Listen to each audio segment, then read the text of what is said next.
Colombia will suspend aerial bombings targeting illegal armed groups in a bid to avoid collateral damage to civilians and deaths of minors who have been forcibly recruited, Defense Minister Ivan Velasquez said on Thursday.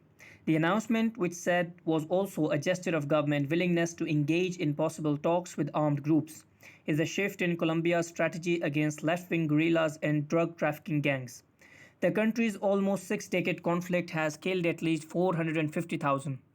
Aerial bombardments in recent years by the military have dealt heavy blows to armed groups, such as dissidents of the demobilized FARC, who reject a 2016 peace deal, the National Liberation Army (ELN), and the organized crime gang Clan del Golfo, killing important leaders.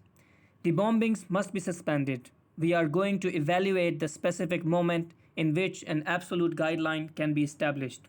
But that is the direction we want to take, Velasquez told journalists, stressing that minors forcibly recruited by armed groups are victims of violence.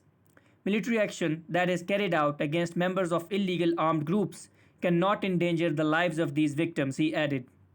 Colombia's armed forces have received criticism in recent years from human rights groups and politicians for bombings that killed such minors. Colombia's new leftist president Gustavo Petro is pushing a policy of total peace to end the conflict with guerrillas and criminal gangs in exchange of legal benefits and reduced sentences.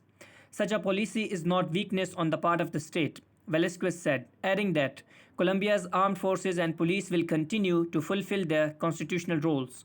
Peace is not a surrender by the government. It is not a surrender by the armed forces. Peace is a process of collective construction, he said.